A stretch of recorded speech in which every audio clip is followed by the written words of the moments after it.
When you resort to desperate measures, there's always that persistent doubt in your mind. What could I have done to avoid this situation?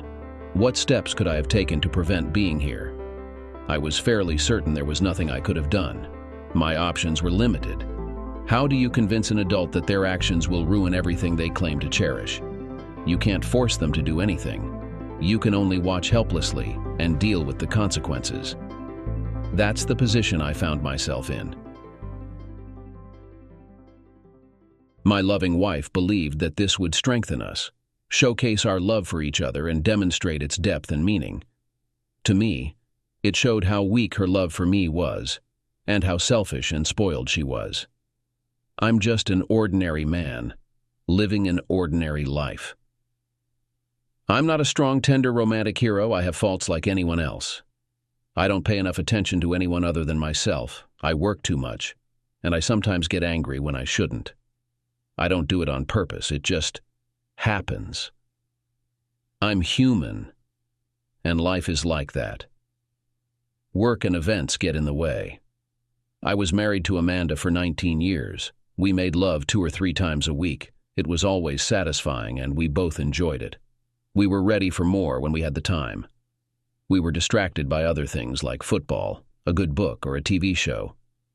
We found the time when it was necessary. I've never turned down the opportunity to make love to her, and neither has she. Life was going smoothly, and our financial situation was steadily improving. We had 2 daughters, Olivia and Audra, who were 16 and 14 years old. Maybe I was ordinary, but they were something special. Everything went smoothly in our marriage. The girls were happy and beautiful. And then my dear wife had some new ideas. She said we were too banal and we needed to add something. I was determined. I wasn't unhappy with our bed life at all, but if she was unhappy, I was ready to play along. I was athletic and in good shape, and I really liked it. It was great. I was ready for anything. Role-playing games followed. I had no idea where this idea came from. Girlfriends, women's magazines, or some stupid TV show. It was fun 3 times, but then it just got silly. It was difficult to focus on staying in the image of Leonardo DiCaprio. In the end, I refused to do it, which made her unhappy. Corwin, how long has it been since you last went on a date? What is it? She asked one day. Last Friday I took you to that Italian place you've been wanting to go to for a long time, I replied. We went to the movies, and your mom left the girls for the night, remember? I don't mean with me, she said. How long has it been since you last dated someone else? Jesus, Amanda, are you accusing me of something? I asked. No, honey, that's not the point at all. I'm just wondering if you remember the name of the last girl you dated besides me? Yes, I remember, I said. Her name was Donna, and it was about 2 weeks after I met you. I think you remember her too. We had a little argument about that date. Have you ever missed him? What is it? She asked. God, no, I laughed. I remember how terrible it was. Not that date. It was pretty good. But the process of getting to know each other, gathering the courage to ask a girl out, worrying about being rejected, awkward first conversations. It was pretty damn traumatic. But wasn't it exciting and mysterious? She asked. Rather, it's just terrible, I said. What led to this, Amanda? I'm just wondering if you've ever felt like you'd like to go on a date with someone else, she said. No, I've never felt that way, I told her. I think everyone has their own fantasies, but no. I seem to remember how angry you were when I went on a date with Donna and you told me you wanted us to have something special. I decided that this is exactly what I want too. If I thought differently, I wouldn't have asked you to marry me. I would just date women. That's what it means to be married. You don't date anyone except your spouse. She left everything as it was, and for a whole month I didn't hear any more nonsense. It was Friday night and we had just finished making love. Everything was fine without any nonsense. Just her and me, husband and wife. She was reclining on top of me and we were enjoying ourselves, but then she ruined the moment. "Corwin, I saw the way Cybra was looking at you tonight. She wanted you to ask her to dance." Cybra is Amanda's work friend. We've known her forever. We met her and another friend, Angela, for dinner and then went to the club. Cybra is a very sweet and attractive woman, about 5 years younger than us. "Well, that's flattering, but I just want to dance with you," I told her. "I wouldn't be jealous if you invited her," she said. "That's nice, but you don't have any reason to do that, because I'm not going to invite her," I replied. "Would you be jealous if I danced with another man?" she asked. "Maybe your brother would be fine," I joked, but she didn't laugh. "I would never mind if you danced with guys who politely invited you and held your hands where they should be. Did you want to dance with someone?" "I don't remember anyone inviting you." "No, I'm just curious," she said. I had no idea where this was headed, but I didn't like it. I didn't think I could sleep, so I got up and went to the den. While I was playing a video game, I saw her come to the door and watch me for a minute. I didn't acknowledge her, and she went back to bed. I waited until she was asleep before I joined her. Everything was quiet for 2 months, until we went to Angela's promotion party. It was at the White Rhino and a good band was playing. We were all sitting around in a large circular booth, and Amanda was talking to Ciabra. "Corwin, Ciabra wants to dance," Amanda said. "Would you be a gentleman and dance with her?"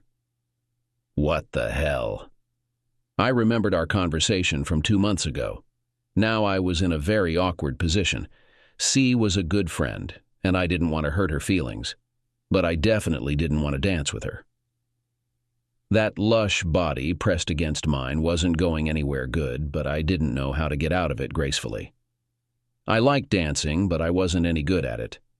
C was like a big cat, graceful and smooth, and I was going to look clumsy.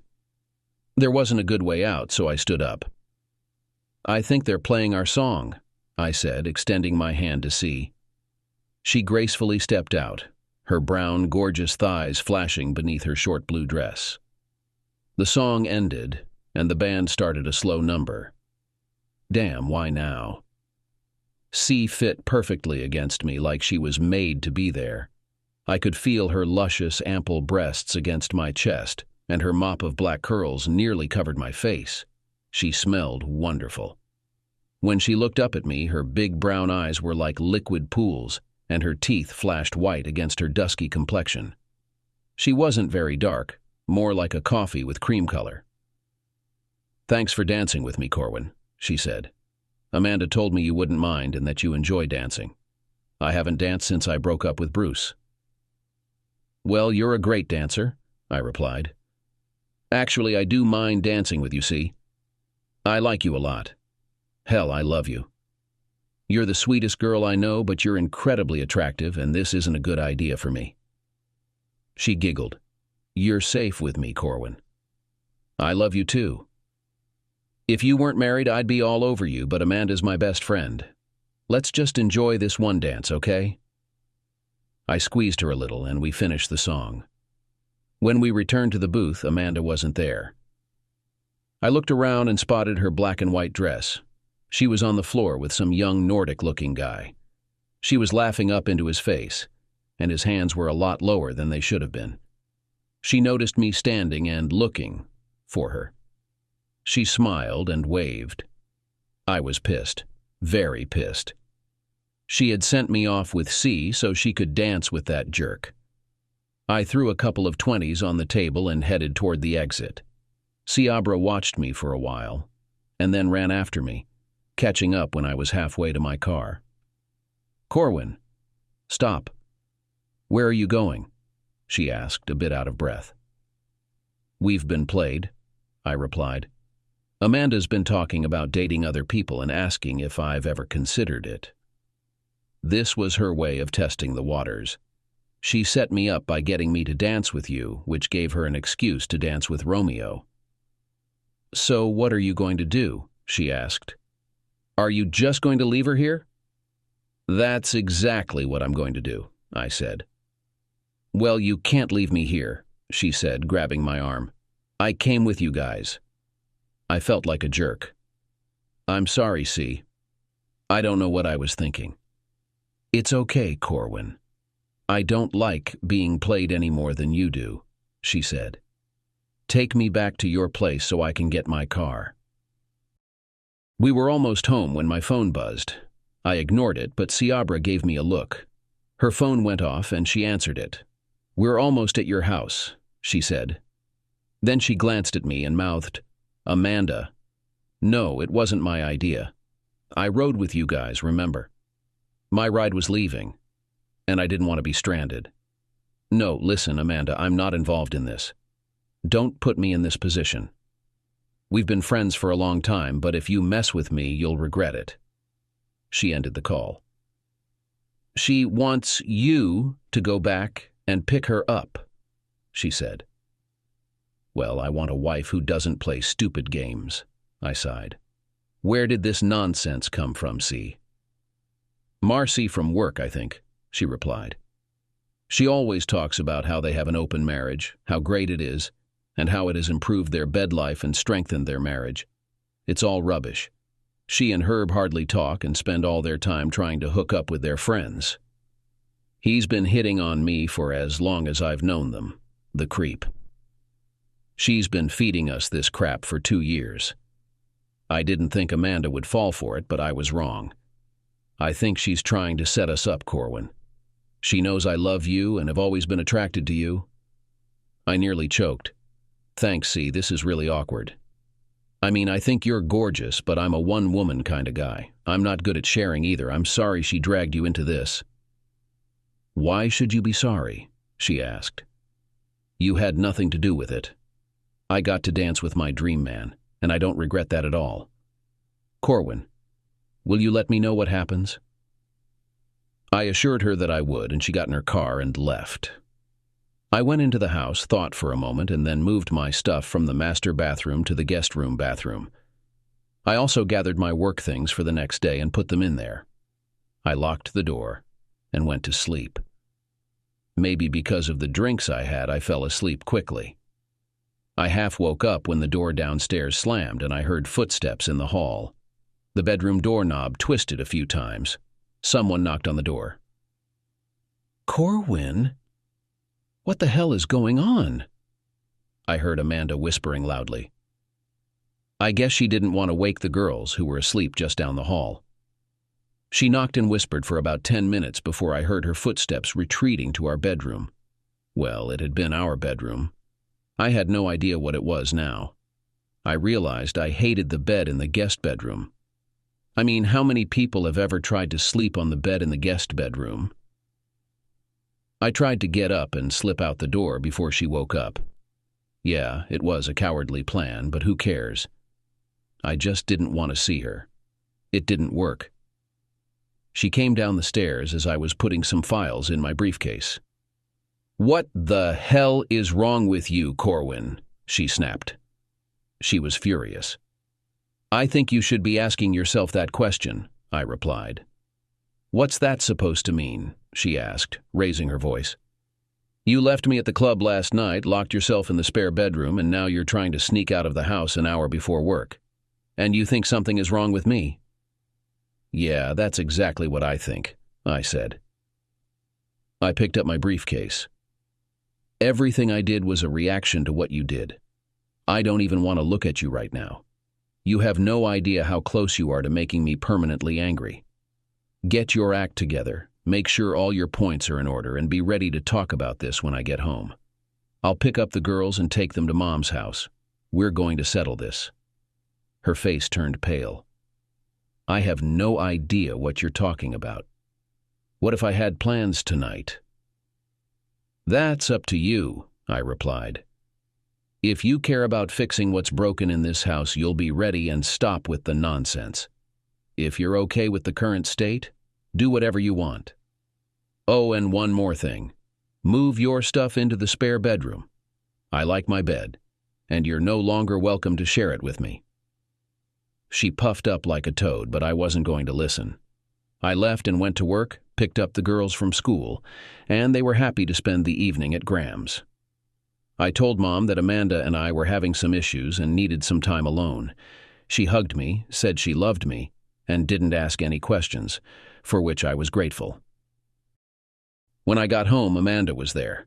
She had baked cookies, and there was a plate of them and a cup of coffee waiting for me.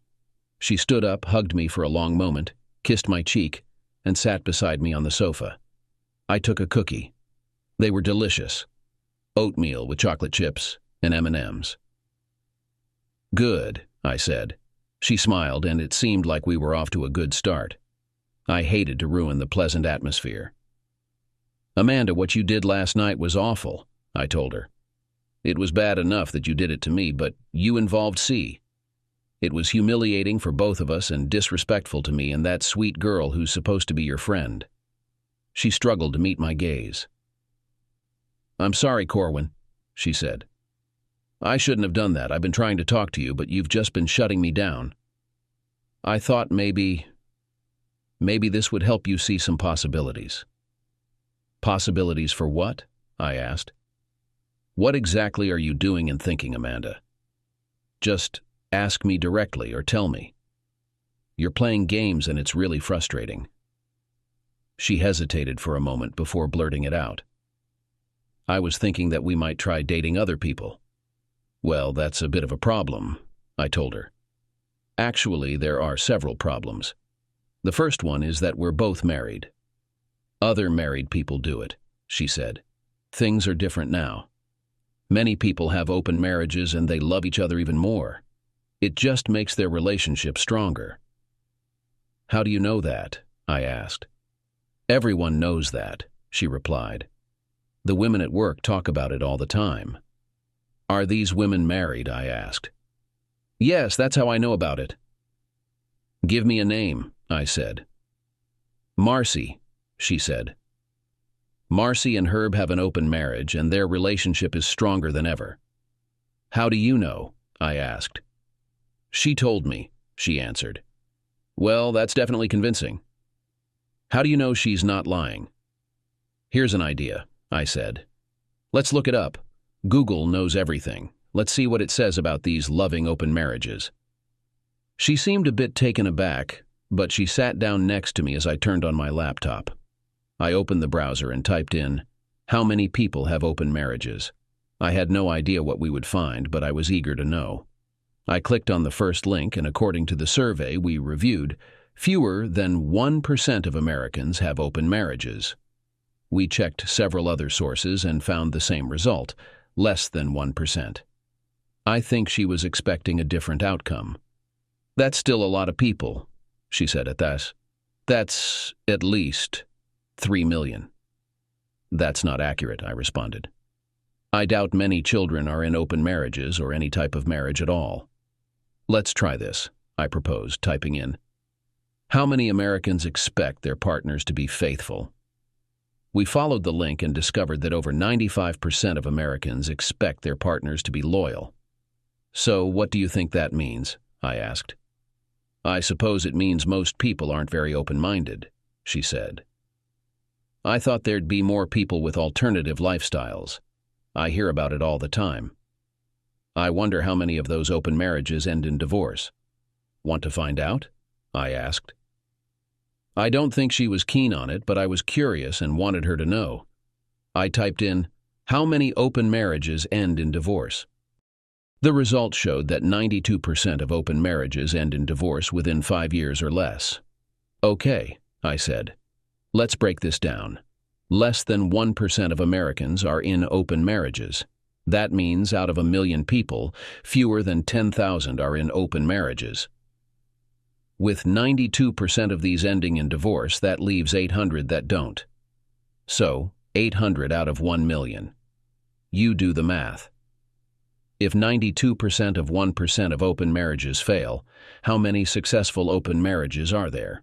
What are the chances ours would be among the successful ones?" Her voice was subdued. "Not very good," she replied. "The few who really succeed are the ones in which both people give themselves completely to the cause," I told her. "Look at the facts. Every case in which one person is put under pressure ends in failure. Our case would not be an exception. because, of course, I would not participate voluntarily. Just think about how my feelings of resentment, rivalry, jealousy, insecurity, and betrayal would affect us if I agreed to this. The only reason I would have suffered something so painful would have been because I desperately wanted to keep you. But I'm not that desperate. Other women are interested in me. One even told me about it last night. If I were a pathetic loser who couldn't find a mate, or a pervert who likes to watch his wife with other men, maybe I would consider your offer. But I'm not like that, Amanda. I'd rather you shot me in the head than break my heart. I don't think you can trust everything you see on the internet, she said weakly. Yeah, you're probably right, I agreed. A lot of it is probably nonsense. Especially the part about things are different now. Many people have open marriages. That's the part you shouldn't buy into. Do you really think you can trust everything that Marcy says? How many times has she been divorced, and her husband? How many times has he been divorced? I'm not sure about him, she replied. Well, what about her? I asked. 4 times, she said softly. So you're taking marriage advice from someone who's been divorced 4 times? I asked, astonished. It's not like that, she defended. She and Herb have a really strong marriage. I don't know what happened before. Maybe she just married the wrong people. Or maybe she's the problem, I said, feeling frustrated. I asked C where all this nonsense was coming from. She said Marcy talks about this all the time. I also found out that Marcy and Herb barely talk to each other and spend most of their time trying to hook up with their friends. How do you think this is going to end, Amanda? What exactly do you think you're doing? Don't you think our bed life has been a little bit lately? Sluggish? She asked. No, I don't want to, I replied. I was completely satisfied. It gets weird because you want to participate in these ridiculous games. Wait, were those Marcy's ideas too? The expression on her face confirmed that this was the case. Jesus Christ, I said, losing my temper. So these were her ideas. It's unbelievable. We have a really strong marriage. It could be such a useful and exciting event for us, she said. We could go home and share our experiences, and that would be so great. Have you ever imagined how I would be with another man and then come back and be with you? Many men have such a fantasy. This is one of the main male fantasies. Fantasy? I snapped back. It's more like a nightmare. How do you know that so many men have such a fantasy? Do you want to Google it? I don't know who likes this kind of thing, but just thinking about it gives me goosebumps. If you keep this up, it's over between us, Amanda. She looked stunned. What do you mean it's over between us? Are you saying you're going to divorce me? Is that all our marriage means to you? I thought you loved me more. I thought our marriage was strong enough that we could learn something new. Yeah, I thought it was strong too, I said. Clearly, it's not as strong as I believed. The fact that you're talking like this makes me feel like our marriage doesn't matter to you at all. What are you going to tell the girls? That Mom and Dad are splitting up? Are you going to explain why? We're not splitting up, she replied. If we were, it would be because their dad can't accept that I have enough love for him to allow him to have other relationships. Think again, I said. What they'd hear is that their mother doesn't love their father enough to keep her marriage vows. She doesn't care enough about them to ensure they have a stable, loving home. Their mother wants to live recklessly and doesn't give a damn about anyone else. At that moment, we were both furious, and she resolutely turned a blind eye to this situation. I want this, she said. It's going to happen, Corwin. You better get over it. You can either go on this trip with me or stay at home and sulk like a child. That's where you're wrong, I said. We're not going to go through this, Amanda. As soon as you get involved with some fool, it's all over for us. I will not sit idly at home. I'll consult with a lawyer. Here is your choice. First of all, we forget about everything, and tomorrow I will meet with a lawyer. We will arrange the divorce as soon as possible. Secondly, you can schedule a psychotherapy session for tomorrow to understand why you are so disconnected from reality. Then we can also make an appointment with a family counselor to try to sort out this mess. I will also go to a consultation and work it out with you, although I'm not optimistic. This is a serious mistake, Amanda. I've been anticipating this ever since you had these weird ideas. I believe Marcy filled your head with all sorts of nonsense and you obviously bought it. You think that everything will be fine, but in fact all that will happen is that you will make everyone you say you love unhappy. Girls, me and you, we're all going to suffer because you created this unrealistic fantasy. Trust me, I'm not staying at home. What are you going to do about it? She scoffed. You can't stop me. You don't control me, and I can do whatever I want. You won't divorce me. You have a lot to lose. I'll take the girls and the house, and you'll end up having to pay child support. Think carefully, Corwin. Don't do anything rash. I love you. I'm not going anywhere. This could be an exciting event for us. We will experience all these first sensations without any risks or disadvantages. I'll come home, or you'll come back, and we'll be next to each other. I will be so irresistible that it will be the best intimacy of our lives. Let's try. If nothing works out, we'll stop. And that's it. She got up, came over to me, and tried to hug and kiss me. I pushed her away and stood up. Don't touch me, I said. I need to think about everything. I'll let you know what I decide. I was dishonest. I didn't need to deliberate at all. I just needed to get my act together. She was probably right about everything she said regarding the divorce. The whole system is messed up in so many ways. I needed to take action. I left her where she was, went up to the master bedroom and locked the door. After spending 30 minutes on the computer and 10 minutes on the phone, I had a plan for the finances. The issue was the kids. I checked, and according to Georgia law, we lived in Atlanta, children over 14 can choose who they want to live with. I was counting on myself. Audra was a sure bet. She was Daddy's little girl, always had been. Olivia loved me, I knew that, but she had a lot of affection for her mother as well. I was certain that Audra wouldn't go with Amanda, and I didn't think Olivia would want to be separated from her sister. I was hoping that if I could make them aware of their mother's plans, how she intended to use them to pressure me into an open marriage, they'd want nothing to do with her. Yes, it was cynical, and I hated having these thoughts, but I wasn't the one changing the rules. That's what it came down to. If Amanda had come to me before we got married, told me she wanted to stay faithful for 19 years, and then start seeing other people, would I have married her? Not a chance. I'd have been out of there faster than a cat on a hot tin roof. She knew it, and she'd have done the same if the roles were reversed. Now she wanted to change the rules and force me to comply.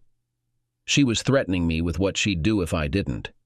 If she had come to me, said she wanted to be unfaithful and wanted a divorce, I would have been hurt. But I would have handled it decently. We would have divided everything up, worked out a custody arrangement, and that would have been the end of it. Not with this extortion nonsense. The conversation took place 2 nights later. Amanda was unaware that the girls were eavesdropping from the stairway. She began by apologizing, but I wasn't convinced. So you've decided to see a therapist and start marriage counseling? I inquired.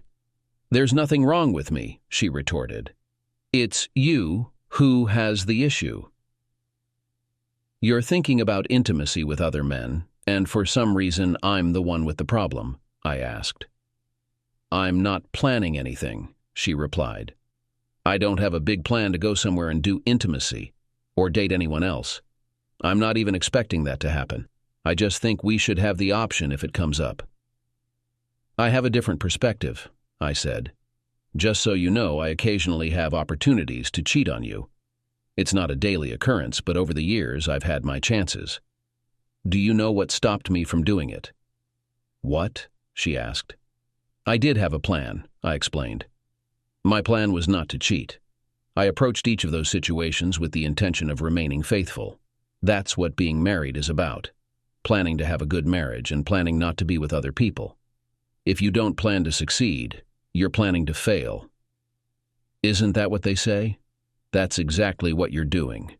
You're planning to break all the promises you made, To me, to the kids, to God, and everyone else. How do you think the girls will handle that? You're not going to tell them a damn thing? She spat. The mother always gets custody. I'll take them away from you and you'll never see them again. I'll make sure that every time you have a visit, something will come up. You'd better not breathe a word to them. She glared at me and stormed off. I heard a couple of faint gasps and a muffled sob from the stairs, but Amanda was making too much noise to notice. By the time I reached the stairs, the girls were gone. I went to Audra's room, but it was empty. As I walked down the hallway to Olivia's room, I could hear quiet voices inside. I knocked, and Olivia asked what I wanted. "Can I come in?" I asked. She opened the door and said, "Come in, Dad. We thought it might be Mom." Both of them had clearly been crying. I sat down between them and hugged them both tightly. "I'm really sorry you had to hear that," I said. "I didn't think you'd believe me otherwise." "It's okay, Dad," Olivia said. "It's not your fault. It's her fault. I didn't doubt you, but I thought maybe you'd misunderstood. Now we know. How could she do this to you? How could she do it to us?" "I don't know, sweetheart," I replied. "I haven't got a clue. She's not thinking clearly. She's been influenced by some nonsense someone at work has been feeding her. She's decided she's going to go through with it, and that's that. I've tried everything to change her mind. But she doesn't care." "Do you think she's sick?" Audra asked. "I'm not sure what's driving her anymore," I said. "I tried to get her to see a therapist. You heard me. I even suggested marriage counseling. She's just not interested." "What are we going to do?" she asked. "Right now, nothing," I said. "When she realizes I've given up, she'll probably go on a date. When she does, we'll be ready. When she comes back, we'll be gone. I'll try to talk her out of it, but I don't think she'll listen. Are you two with me, or do you want to stay with her?" They glanced at each other for a moment. "No, Dad, we're coming with you," Audra said. My heart soared. After 19 years of disappointment, here was the reason I knew I'd be okay. I wouldn't regret a single moment as long as I had my children. It took nearly 2 months, and those were the strangest 2 months of my life. Amanda and I barely spoke. We were like mismatched roommates. She stayed in the guest room while I occupied what had been our room. I tried to reason with her, to show her the folly of her intentions. One evening, while we were weeding the garden, I brought it up. "Amanda, do you think this plan of yours is actually working? Is our marriage growing stronger? Where's all the passionate intimacy you promised? Is this exciting and fulfilling? Is this what you envisioned as being so great? Is this what you had in mind?" She glanced at me, and for the first time, I saw a flicker of doubt in her eyes, which quickly turned into anger. "If you weren't such a jerk, it wouldn't be like this," she retorted.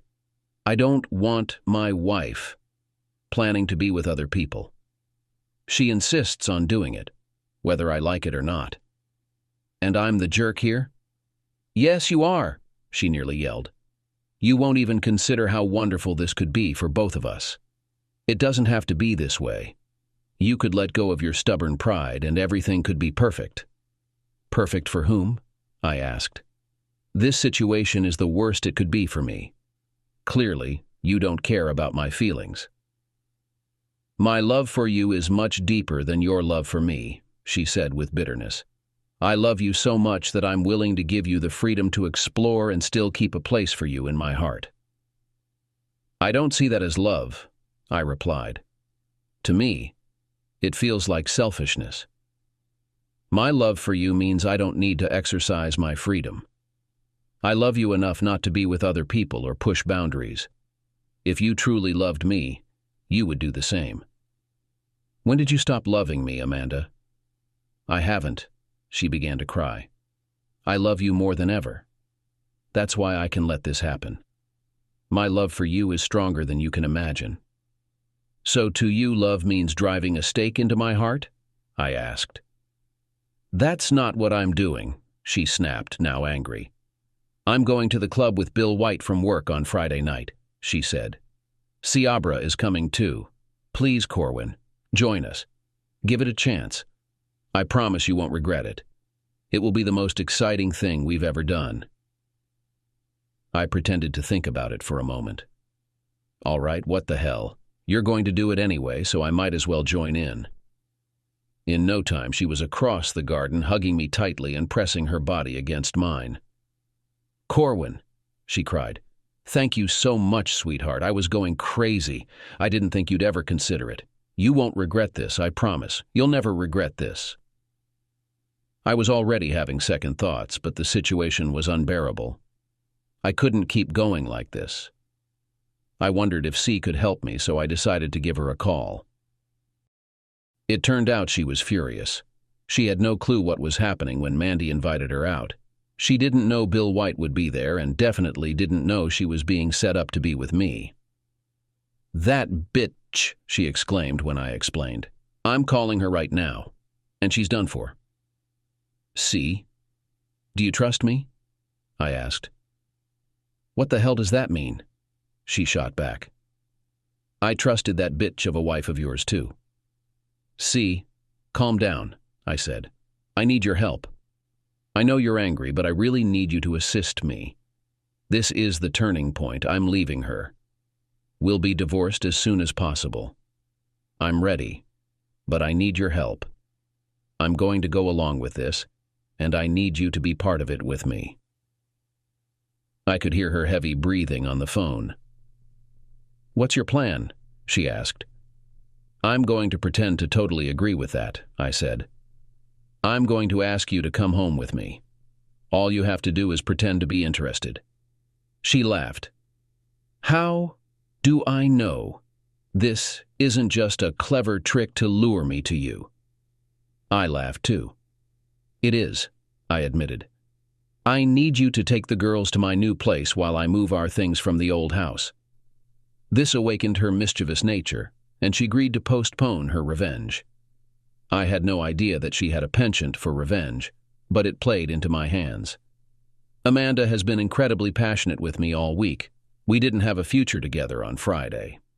She was unrestrained, constantly telling me how wonderful everything was going to be and how I would like it.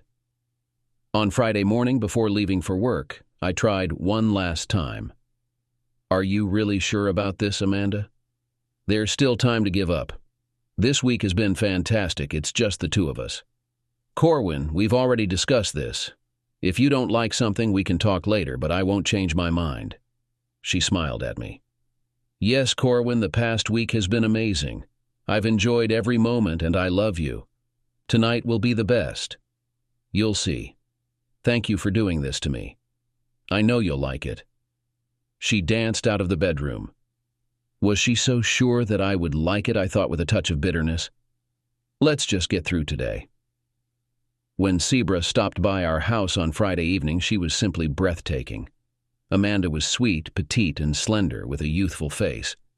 But Sebra was special, tall, and with an amazing figure. Amanda, on the other hand, was a little more attractive in that regard. Sebra was wearing a short, tight red sheath dress decorated with sequins, and she looked amazing. I was wearing a sports jacket, black trousers, and a ribbed t-shirt underneath. When I let her in, she gave me a searching look and smiled wryly. I see what you're trying to do, she said. Well, yes, but not today, I replied. It's just a business. I'll have to wait for that. It's a pity, she said. I'm wearing beautiful underwear, and I think you'd like them. Show me, I said, pulling her to me. Stop it. Amanda can come in at any moment, she whispered urgently. That's right, I said. We want her to think that I'm just playing along with her. I kept pulling up her dress. She giggled and tried to push my hands away, but I was persistent. Just as two of the most seductive sights I've ever seen appeared in my field of vision and I was about to grab them, Amanda walked in. C squealed and pulled down her dress. Amanda merely smiled. Looks like you two are getting an early start. Save it for after the dance, then grab a room. I've already booked a room, I replied. How about you and Bill take one instead? She gave us a smirk, grabbed her clutch, and we headed out. Bill met us at the club, and I doubt the evening began as he had anticipated. I shook his hand, gripping it firmly. Years of power lifting without straps had given me a powerful grip. I saw him falter, and then I released him. He looked like he wanted to whimper and soothe his hand, but his ego wouldn't allow it. Bill was one of those pretty boys. Have you ever noticed that as men approach what some women might consider ideal, their chances of being a hairdresser or a Scientologist seem to skyrocket? Just look at Tom Cruise. I wondered if Bill fit that mold. "By the way, Bill, you're not a hairdresser, are you?" I asked. He scoffed. "Hell no, those guys are all gay." "I know," I said. He seemed like he might want to comment further, but his aching hand was distracting him. "Do you know who L. Ron Hubbard is?" I inquired. "Yes. How did you know?" he responded. "I've been a Scientologist for 6 years." I shrugged. "Just testing a theory," I said. C was on the verge of choking. I had shared this theory with her before, and she was about to burst into laughter. We both glanced at Amanda, who was fuming with anger. Maybe I had revealed too many of my personal theories to her. "Let's find a booth," Amanda said, her back rigid as a board, with Bill trailing behind her. As soon as he was within 10 feet of Cybra, she burst out laughing. I grabbed her hand and we followed them, and she wiped the tears from her eyes. "You're a cruel man, Corwin," she breathed. "Well, it was a great night," I replied. "Pull yourself together, C. Pretend you're trying to seduce me." She did a great job with it. By the time we reached the booth, I was already on my way to crossing the line. By the time we danced twice, I was completely captivated by her. She did almost anything but make love to me on the dance floor. When we returned the second time, Amanda was busy with her business with Mr. Bill. "Ready for the big show?" I asked Ciabra. She looked up at me with those upward tilted eyes, a gaze that made it clear this wasn't just a game for her. Her eyes were large and glowing brown, drawing me in. I noticed her full, inviting lips part slightly as she licked them with her little pointed tongue. I couldn't resist. I had to taste her. It was everything I had hoped for and more. I heard a sound and saw Amanda and Mr. Bill sliding back into the booth.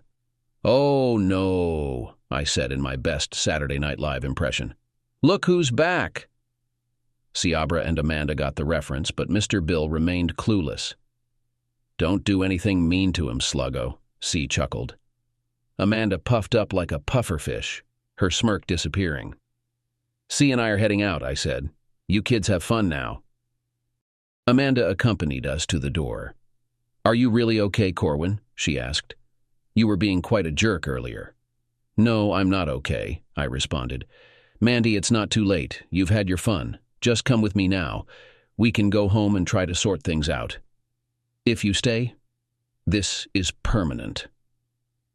"No, Corwin," she replied. "This is going to be great for us. Just go and enjoy C. It's going to be amazing, you'll see.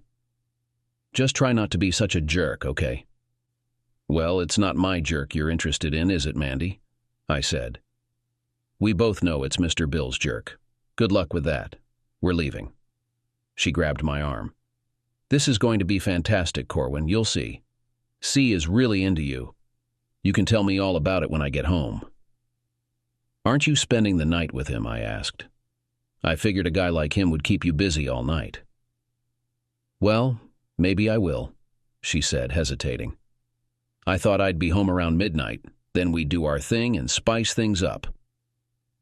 "Oh, right," I said, smacking my forehead. "I forgot. Well, see you when you get there. If C and I are still, busy, try to keep it down, okay?" She gave me a look and kissed me. I hope she enjoyed it. It would be the last one. I walked out and got in the car. C was waiting. "You sure you know what you're doing, Corwin?" she asked. "You've been married a long time." "Yes, I'm sure," I sighed. "I thought you'd be more upset," she said. "Eventually you just run out of steam," I said. I was upset for a long time. Now I'm just exhausted and sick of it. I want it to be over. I've shed so many tears, the crying is done. It's time to move on. Let's go get the girls. When we arrived, the moving truck was already being loaded. The girls were carrying their clothes downstairs and packing them into large plastic bins. We weren't taking much furniture. Just the bed from the master suite, the girls' beds, their TVs and electronics, and the big screen we'd upgraded 6 months ago. Once the girls had finished packing, C drove them to our new place, which was as far from the old one as possible, while still keeping us in the same school district. The guys wrapped up the packing, and I took one last look around. The house felt empty and silent, with only the memories of 19 years lingering. I sighed, removed my wedding ring and set it on the kitchen table along with my cell phone. The girls' phones were already there, signaling it was time to leave. A wave of melancholy washed over me. I felt like I was leaving on a somber note. A few final jabs at Amanda and Mr. Bill, and I was walking away from nearly 2 decades of life that had been pretty great. Well, that's life. I locked up, loaded my tools from the garage into my truck, and drove off. The girls were really excited about the new place. It had a pool in the backyard, and they were eager to try it out the next day. "Do you like it, baby?" I asked Audra. "Yit," she responded. I had no clue what yeet meant, but it sounded positive. Ciabra was there too, and she still looked incredible. But even if she had been Jennifer Lawrence in person, I was just feeling worn out. Not that I'd choose Jennifer Lawrence over Ciabra, but you get what I'm saying. I think she picked up on that, and she just gave me a dazzling smile, a quick kiss on the cheek, and then she was gone, leaving only the lingering scent of her perfume as a reminder of her presence. We went to bed, and, surprisingly, I managed to sleep. Not deeply, but I did sleep. The next morning I got up and made coffee, and the girls joined me after a while. For breakfast we had a Danish Kringle and chocolate milk.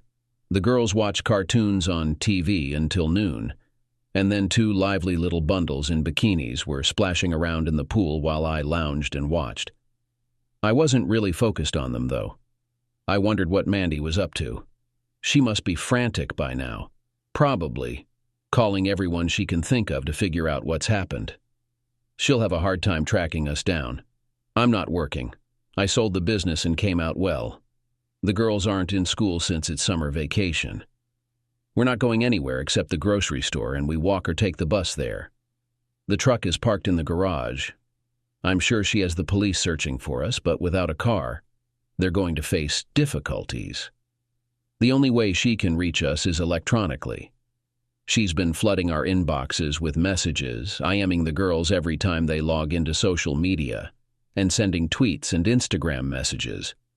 We read them, but don't reply. Let her find us the hard way. I know she will eventually, but she has to deal with work and bills. I'm not making any payments, and if she doesn't, she'll quickly fall behind. We have a good amount of equity in the house, and I know she wouldn't want to lose it. I suppose she must have gotten desperate because about 3 weeks later, a private detective approached me at the grocery store. "Mr. Decker?" he inquired. "Who's asking?" I replied. "Your wife hired me to find you," he said. "I'm going to inform her of your whereabouts. You should give her a call. If I see you around again, I'll have you charged with stalking," I warned him. "Get lost." I had no intention of calling her, and as it turned out, I didn't need to. The police showed up because Mandy had claimed that I had kidnapped the girls. They asked me to come to the station to sort things out. When I refused, they arrested me and took me downtown. The girls went in a separate vehicle, and when we arrived at the station, Amanda was there. She attempted to hug the girls, but they weren't receptive.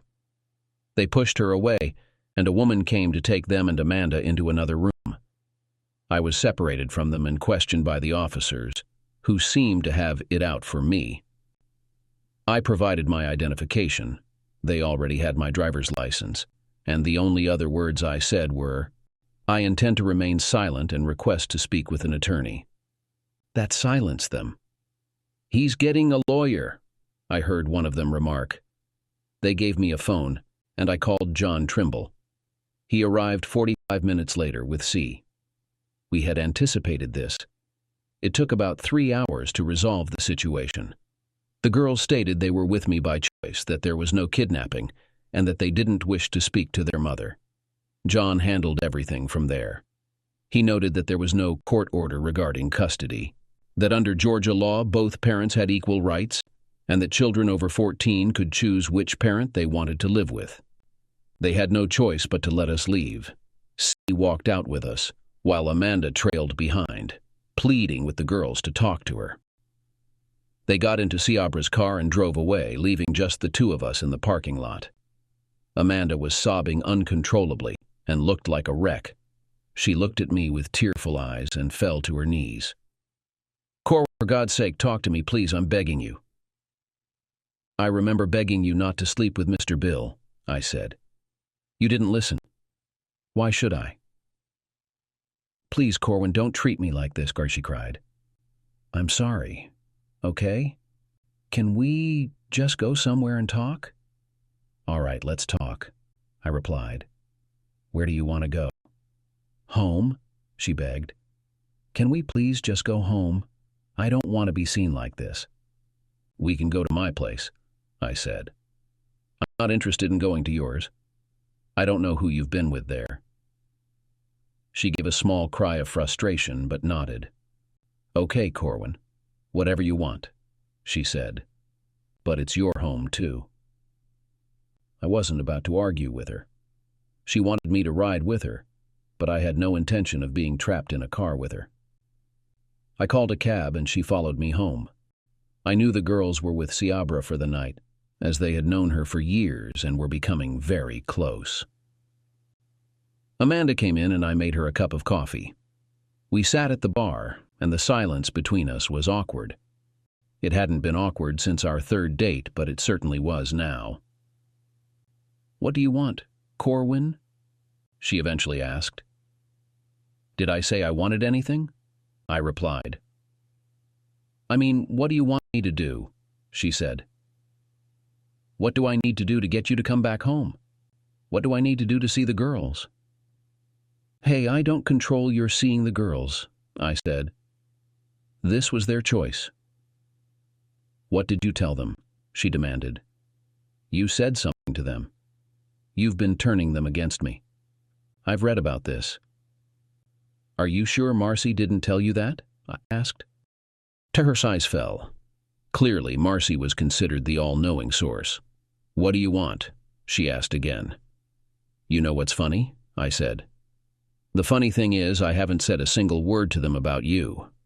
The only thing I told them was that I was leaving you, and they needed to decide who they wanted to live with." "Want to know who told them about you, Amanda?" "You did. You're the one who told them." "What do you mean?" she asked. "I haven't said anything. When would I have had the chance to say anything?" "Remember that night in the living room when you threatened me?" I asked, noticing she did remember. "They were sitting on the stairs. They heard everything you said." Her face turned pale, and she began to cry. "I didn't mean it," she wept. "I was just... She couldn't finish her sentence. "Well, they believe you did," I said. "In fact, I think you did too. The majority usually has the final say." "What can I do?" Her desperation was heart-wrenching. Mine had been just as pitiful. "Regarding them, I have no clue, and I don't really care," I said. "You messed it up, so you need to fix it." "What about with you?" she asked. "Well, you could file for divorce," I replied. "I don't want a divorce, I just want you to come home," she said. "I am home," I told her. "I just don't live with you." "I'm sorry, Corwin. This was all a terrible mistake," she said. "I never should have forced you into this.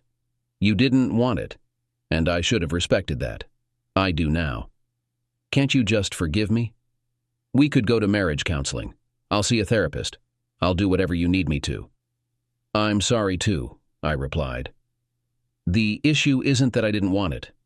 The issue is that you did. What I need you to do is file for divorce. I'll give you some time. If you haven't filed in a few months, I will. I want nothing more to do with you, Amanda. Given what you've done, it's over between us. You thought you could use the kids to control me and force me into a humiliating situation.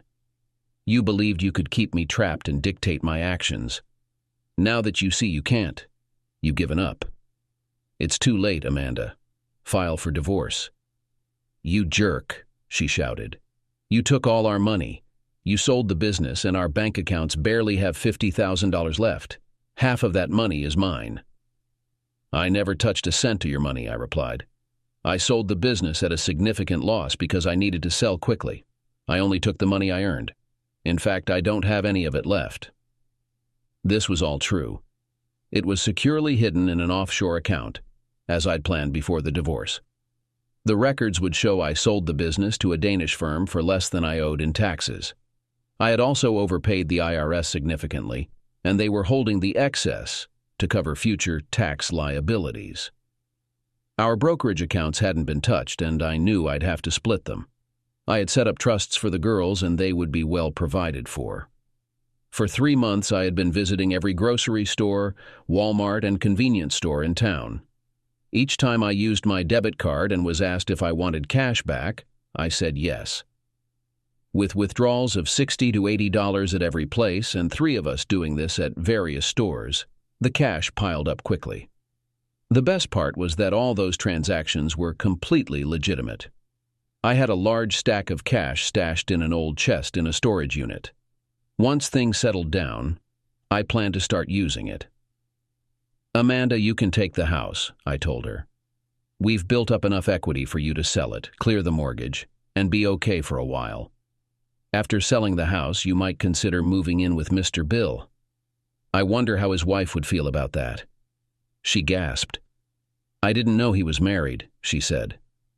No, you didn't care that he was married, I replied. You wanted an open marriage.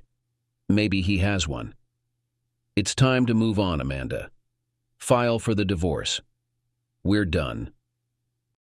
I stood up and walked toward the door. She followed, wringing her hands and crying. She paused at the door and looked up at me.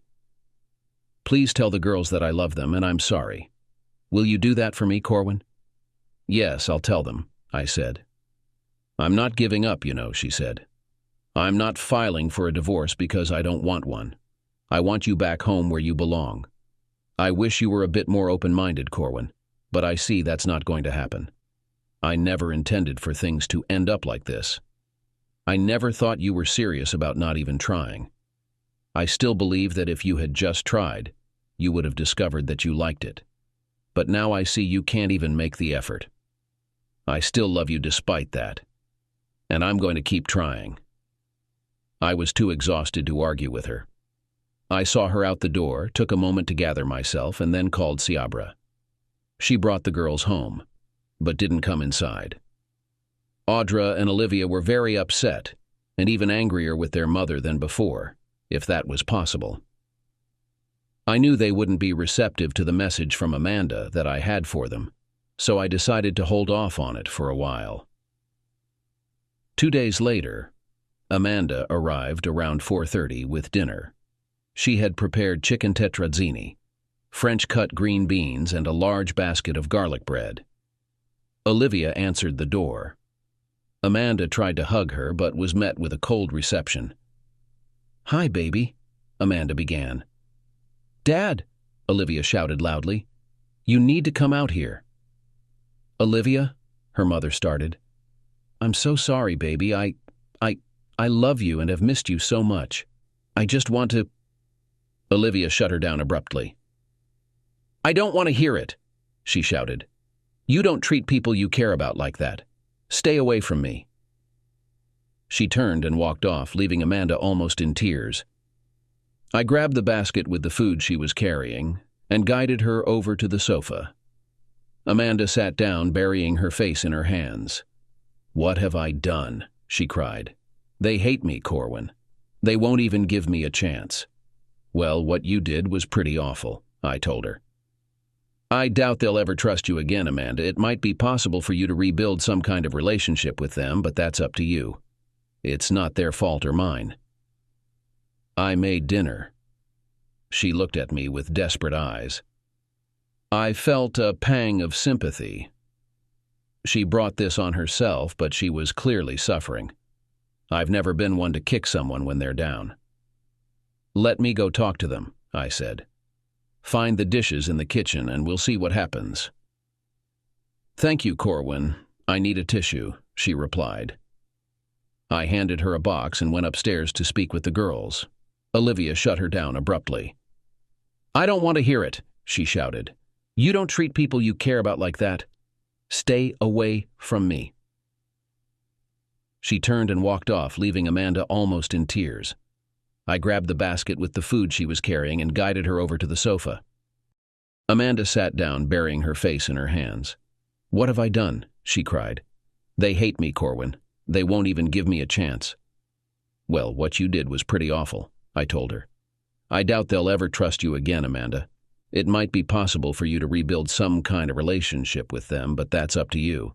It's not their fault or mine. I made dinner. She looked at me with desperate eyes. I felt a pang of sympathy. She brought this on herself, but she was clearly suffering. I've never been one to kick someone when they're down. Let me go talk to them, I said. Find the dishes in the kitchen and we'll see what happens. Thank you, Corwin. I need a tissue, she replied. I handed her a box and went upstairs to speak with the girls. They both agreed it was possible, and we ended up having the most awkward dinner ever. Amanda tried to engage the girls in conversation, but they only gave her brief responses. After we cleaned up and packed away Amanda's dishes, she prepared to leave. Audra, is it all right if I hug you? She asked. No, Mom, it's not, Audra replied. I'll talk to you if you want, but from now on, you're not my mother anymore. This utterly devastated Amanda. It took her 30 minutes to compose herself enough to go home. She was pitiful, and I felt sorry for her. But it wasn't my responsibility. Amanda kept visiting about once a week and eventually managed to establish enough of a rapport with the girls that they would occasionally go out with her. She never filed for divorce and kept trying to persuade me to move back in with her. After 6 months, I decided to file. There was a new exciting possibility in my life, and I wanted to see where it would lead. If it was going where I hoped, I needed to move on as a free man. When the divorce was finalized, I think Amanda finally accepted that we were done. I sincerely hoped she found someone who was right for her. I certainly had. I planned to ask C to marry me, and if she declined, I'd have to consider other options.